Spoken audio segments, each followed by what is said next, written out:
despite the fact that Kundalini has risen with whatever weaker power that Mooladhara had and has sustained itself. We must know that we can always fall a trap to our different bifurcations which we had created before.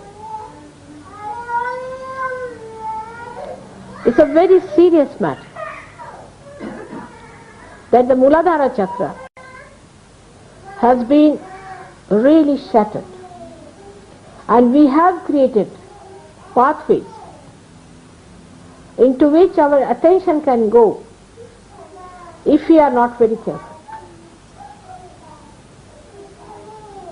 Now supposing if somebody is a dishonest person or a miserly person or money oriented, it is very gross and you can see it so clearly.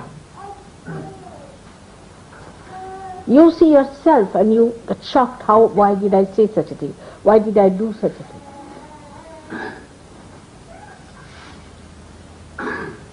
But when it comes to the left side nonsense, sin against the mother, it's a secretive action. That's only between you and yourself. Nobody knows what goes on in your mind except for you. Nobody knows what you are going to do next moment, in your privacy, when you are alone. Nobody can look into it except for your mother. So the correction of Mooladhara entirely depends on you. And without a strong Mooladhara, you cannot rise high. Do what you like. Now for people who are Indians, who have respected their Mooladharas, there are so many methods and ways given how to raise the power of Mooladhara. But that won't work out with the Western people, because it's a damaged one. It's a one which is a shattered one, and which does not work on the physical side of the Mooladhara, but on the emotional side, as we call the mana, the left side.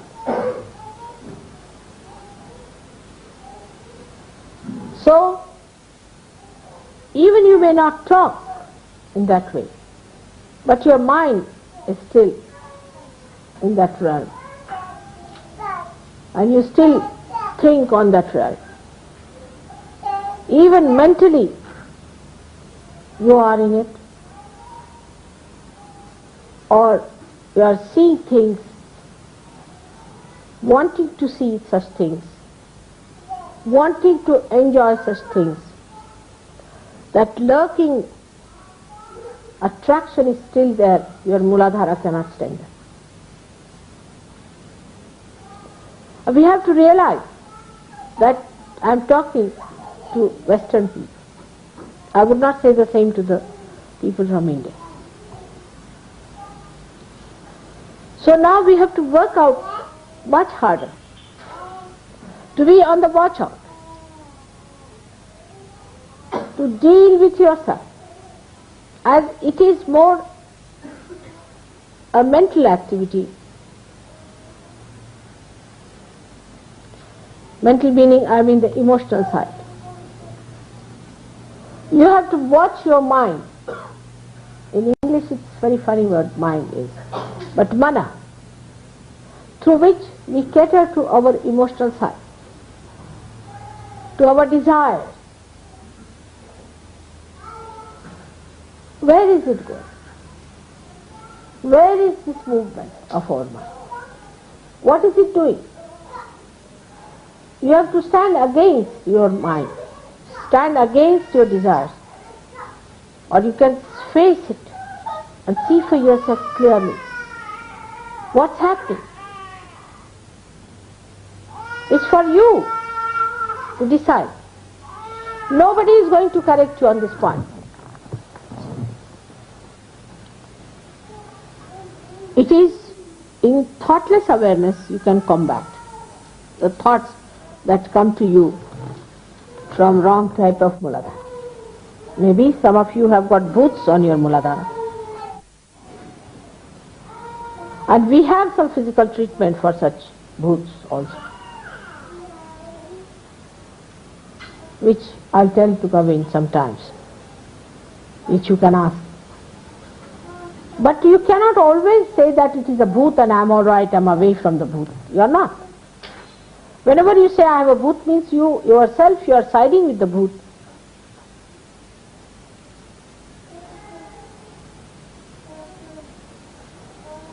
You see a person as a sakshi. That means you see that person, but you do not get a reaction, which is killer of joy.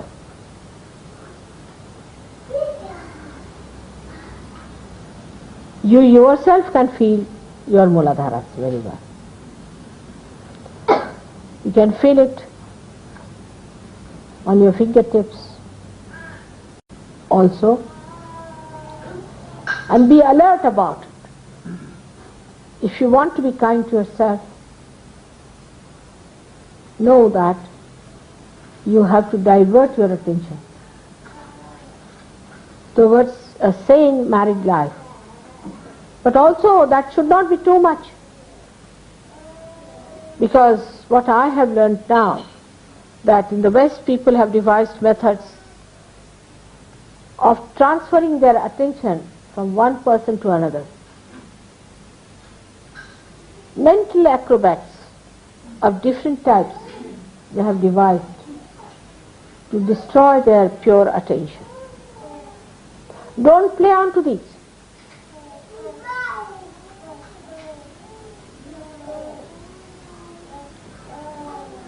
There are so many other things by which we express that we are still under the trap of a bad Mooladhara.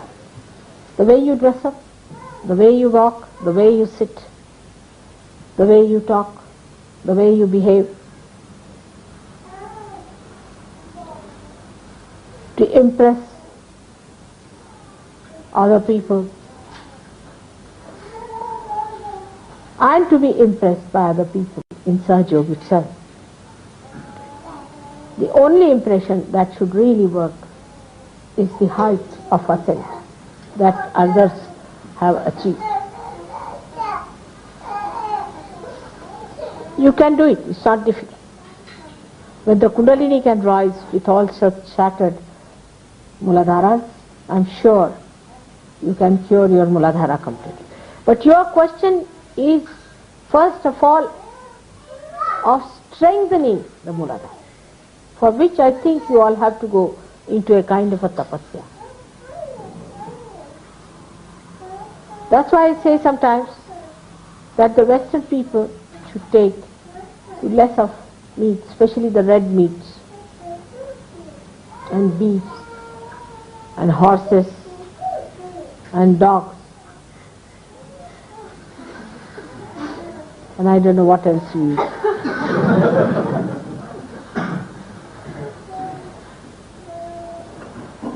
Take more to vegetarian food. I am not saying vegetarianism, you understand that. Take more to things which do not give you so much heat in the body. Even fish is very heated. So take to a life which is in a way ascetic, but don't take to these horrible hell foods also. And I can't tolerate them, I tell you. They are not meant for human beings, for animals, I think. They churn your stomach completely, it's horrible. This country store thing I took once and I said, had enough of it. Country store, the whole country went into my stomach, I think.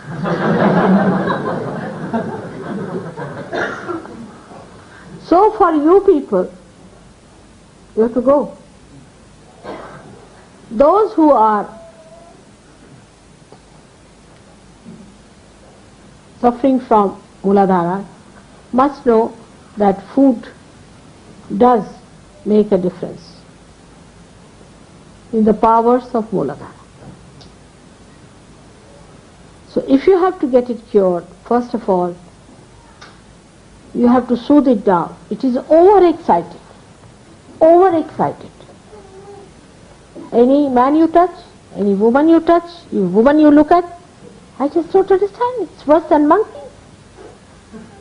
Horrible. You have to soothe it down, cool it down, so that Ganesha bestows his blessings upon your Mooladhara. There's no grace. But it's not so outside that I can say that you must respect yourself. It cannot work out with those words, I know.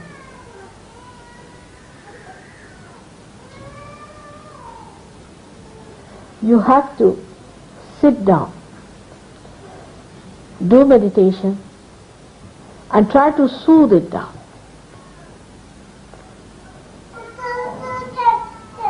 I'll discuss with Gavin and I'll tell him what things can be done about it, because I can't tell you in the open like this. But still, this is all physical. Mentally, you must be on the watch to see where does this mind go to dirty things. Why does it always go to this sensation? See the birds, see the flowers, see the nature, see the beautiful people. Just see them. Another horrible thing in the West is that the women must expose their body to get men excited. Or men do the same, I think. They always try to excite each other and live in a stupid excitement.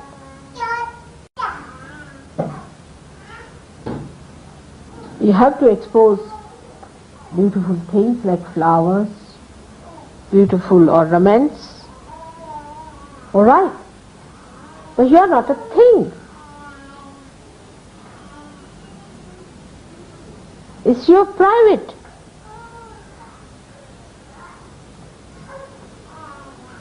Property. You don't put all your gold on the streets, do you? Better try that sometimes. You will mind people plundering your gold, but you don't mind your chastity being plundered. Everyone looking at you with dirty eyes. You don't feel insulted, because ego is a dirty stuff. It does not mind. It feels happy that people are watching you. They are plundering you. They are looting your chastity. You must have a chaste outlook towards yourself, towards your life, towards your being, towards your personality. You are saints. And if a saint doesn't have a good character, I call it the character, the essence of character, is not a saint.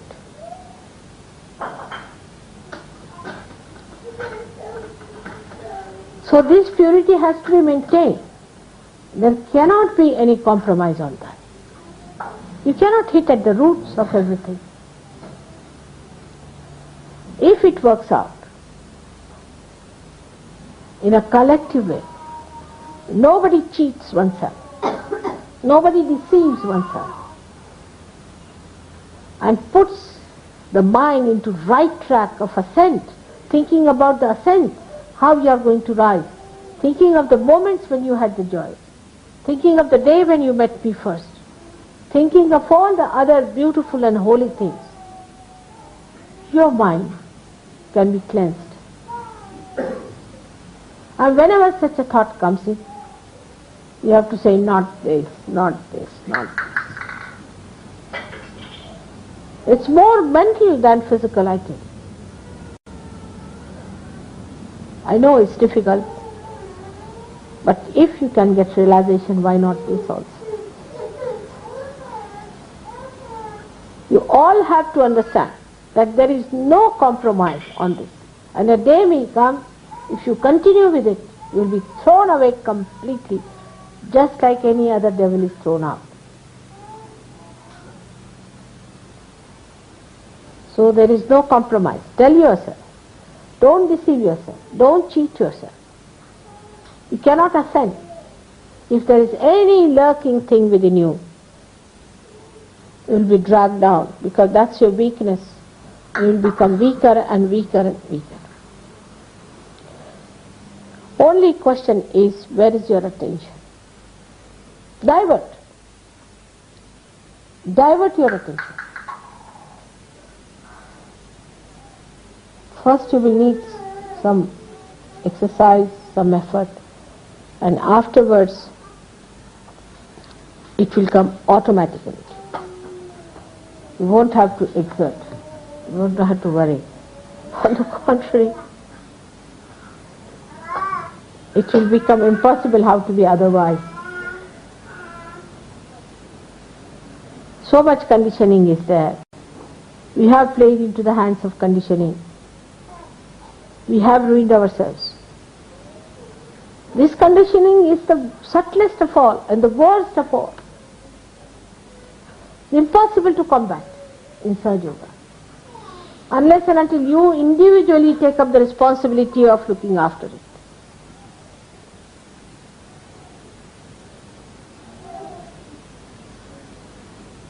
Mooladhara is one of the most delicate and the most powerful chakra. It has so many folds and it has so many dimensions. If your Mooladhara is not all right, your memory will fail. If your Mooladhara is not all right to begin with, your wisdom will fail.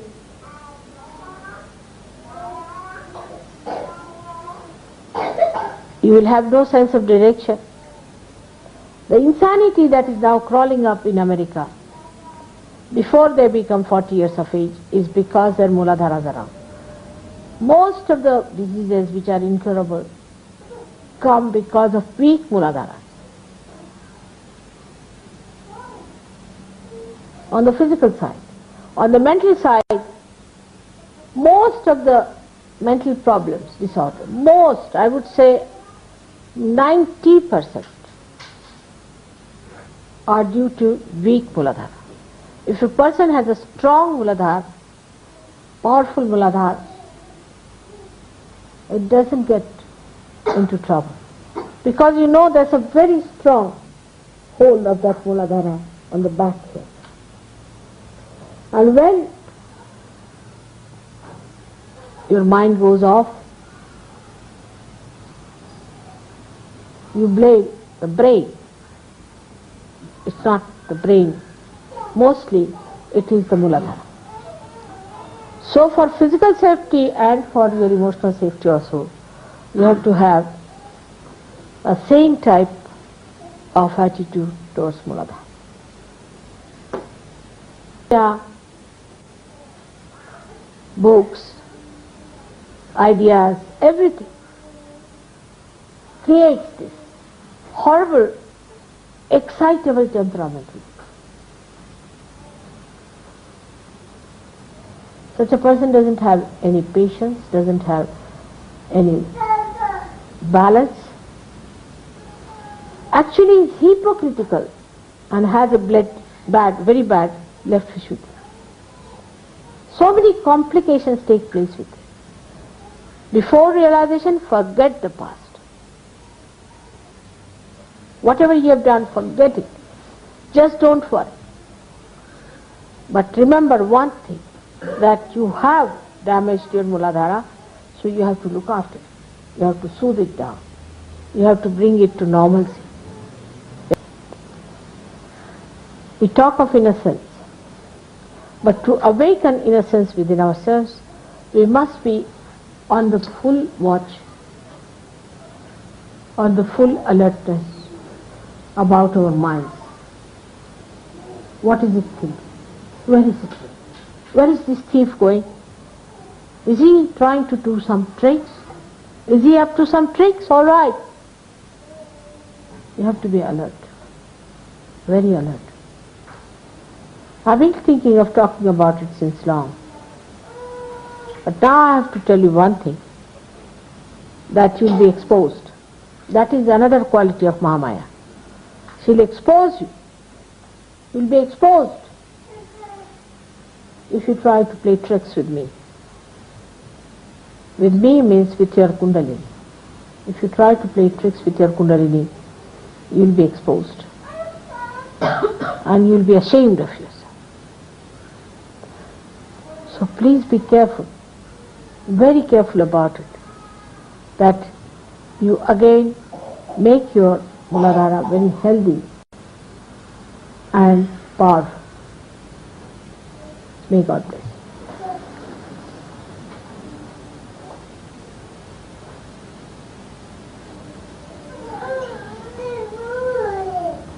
So our prayer should be that let our Mooladhara be healthy and strong. That's all. Let's pray.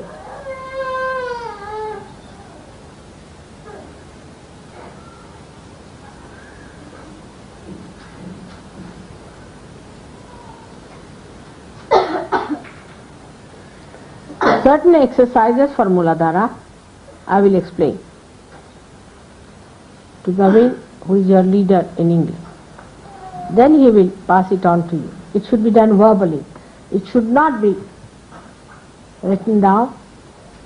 The leaders of the ashrams and other places should come and see him every month sometime, and these things should be talked, because it's a secret, not to be discussed openly. It's a secret. It's between you and yourself. It should not be written down anywhere. It should not be mentioned, but should be worked out by all of you in such a way that you enjoy the bliss of Sri Ganesh. It's more for the ladies, I would say, than for the men, because men suffer much more than women do. And that's why women must be very careful. Develop very good relationships with your brothers.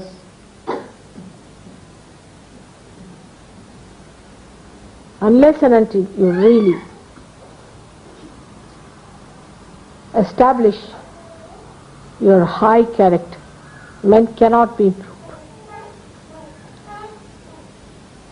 You have seen in India, women don't like if anybody tries to look at them or tries to touch them. They don't like it. Women have killed themselves, burned themselves up, thousands of them, because they thought some other people may come and touch their body. It's so related to your Atma, to your spirit, as if it is the body. Innocence is the body of your spirit.